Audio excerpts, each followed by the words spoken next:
Ошто аскер кызматкери токко урунуп ооруканага түштү. Бул тууралуу штабтын басма сөз кызматы кабарлады. Мекеменин маалыматына караганда, окуя 4-декабрда Гүлчү айылында келишимдик негизде кызмат өтүп жаткан ефрейтор тактикалык машыгуудан кайтып келе жатканда болгон. 92-843 аскердик бөлүктүн радиотелефонисти жогорку вольттуу электр өткөргүч сымынын жанынан өтүп баратканда радио станциянын антеннасы аркылуу тогурган. Жабыркаган аскерге медициналык жардам көрсөтүлдү. Азыр ал ооруканада. Абалын дарыгерлер орточо оор деп мүнөздөп жатышат. Окуя тууралуу Ош гарнизонунун аскердик прокуратурасына маалымат берилди. Кызматтык иликтөө жүрүп жатат. Ноябрда Кыргызстандын жаза аткаруу системасында 2 күндө 2 аскер кызматкери, анын бири электр тогуна урунуп каза болгон. 2018-жылы 30-295 аскер бөлүгүндө кызмат кылган Руслан Сапарбаев кизмет учурунда токко урунган. Куралдуу күчтөрдүн башкы штабы кырсыкка жоокер өзү күнөөлүү экенин, ал тыюу салынган электр көмөк жордонуна кирип, трансформаторго колун салып алганын билдирген. Учурда соттук териштирүү жүрүп жатат.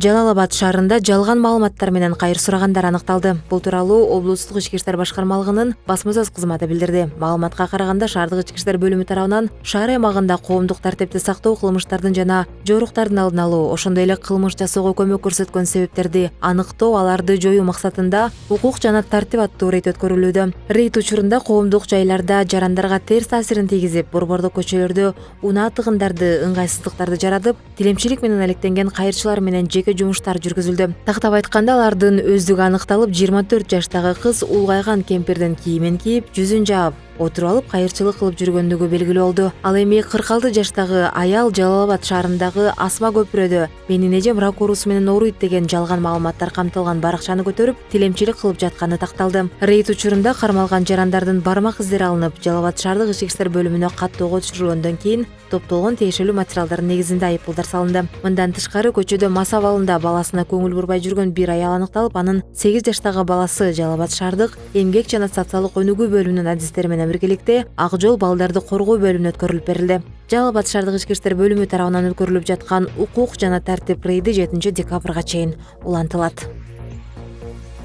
Москвага Домодедово аэропорту аркылуу учуп барган кыргызстандыктардын көбүнүн аты жөнү Орусиянын мамлекеттик чек ара кызматынын каттоосунан чыкпай жатат. Паспортко мамлекетке киргенин тастыктаган мөөр басылганы менен онлайн каттоого түшкөн эмес. Бул көйгөй ноябрдын акыркы күндөрүндө башталганын мигранттар билдиришүүдө. Федерациялык миграция кызматы андай маселеге туш болгондорго кайра аэропортко барып, каттоого турууну сунуш кылууда. Кыргызстандын элчилиги да муну бышыктап, мында дипломатиялык өкүлчүлүк жардам бере албасын.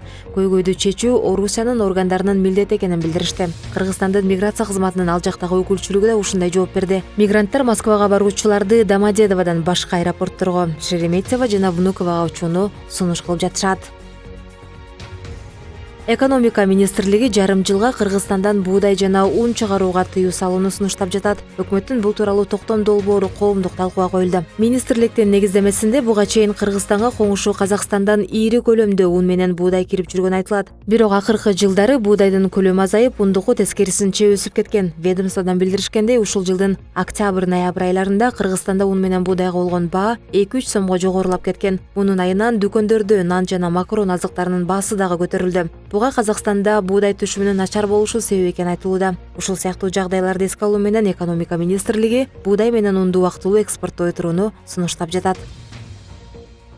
Бир күн ичинде өлкө аймагында 13 өрт кырсыгы катталды. Бул тууралуу өзгөчө кырдаалдар министрлигинин басма сөз кызматы билдирди. Ош облусунун Ноокат районундагы Чечтөб айылынын Карабаев көчөсүндө 2 кабаттуу сарайдын 225 чарчы метр чатыры жана 1000 түк чөп күйүп кеткен. Өрт балдардын от менен ойногонунан келип чыккан. Ысык көл облусунун Ак Суу районундагы Кызылкый айылынын Үсөн Кан көчөсүндө турак үйдүн 110 чарчы метр чатыры күйгөн.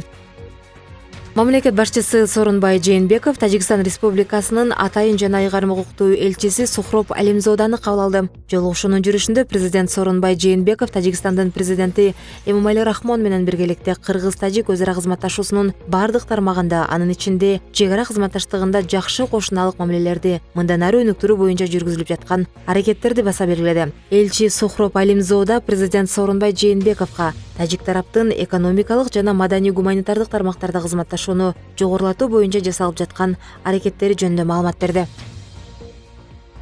Футзал боюнча Кыргызстандын курамасы Түркиянын командасы менен экинчи ирет жолдоштук беттеш өткөрдү. Бул тууралуу Кыргызстандын футбол федерациясынан билдиришти. Беттеш 8-3 эсебинде Кыргызстандын пайдасына чечилди. Оюндар 2020-жылы өтө турган футзал боюнча Азия биринчилигине даярдык ойрун алкагында өткөрүлүүдө. Эскерте кетсек, алгачкы жолдоштук беттеште кыргызстандык футболчулар Түркияны 5-3 эсебинде артта калтырган.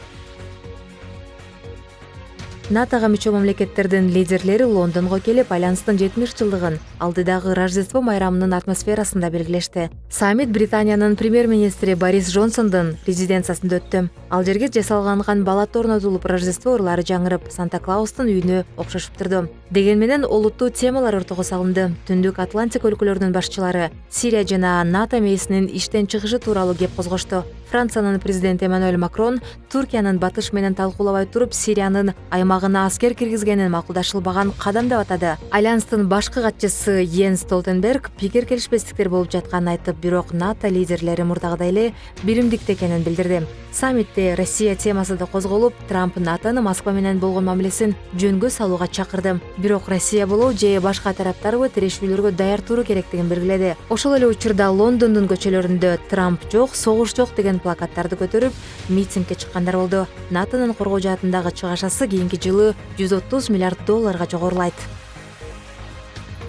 Бүгүн 5 декабрда Индиянын Мадхья-Прадеш штатында болгон жол кырсыгынан кеминде 9 адам каза болуп, 23 ар кандай деңгээлде жаракат алышты. Бул тууралуу жергиликтүү полиция кызматы билдиргенин РИА Новости жазып чыкты. Мадхья-Прадеш штатында бейшемби күнү автобус менен жүк ташуучуна кагышкан. Кырсыктан жабыр тарткандардын баары ооруканага жаткырылган. Автобустун 10 жүргүнчүсүнүн абалы оор деп билдирет полиция кызматынын өкүлү Абид Хан. Полициянын маалыматында 2 унаа катуу кагышкандыктан автобустун 4 жүргүнчүсү окуя болгон жерден мерт кеткен. Жол кырсыгы эмне себептен болгону белгисиз.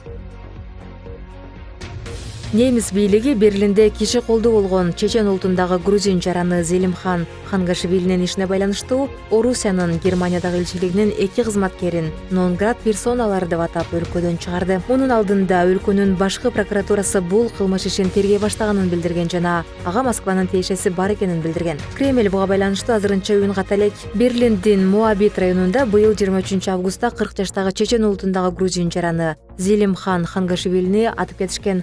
Кылмышка шектүү Вадим Красиков ошол эле күнү кармалган жана полиция ал Орусиянын жараны экенин билдирген. Тергөөчүлөр Хангашвилинин өлүмүн анын буга чейинки кызматы менен байланыштырышкан. Ал үй бүлөсү менен Германияга көчүп келгенге чейин Грузияда Ички иштер министрлигинин антитеррордук бөлүмүндө иштеген.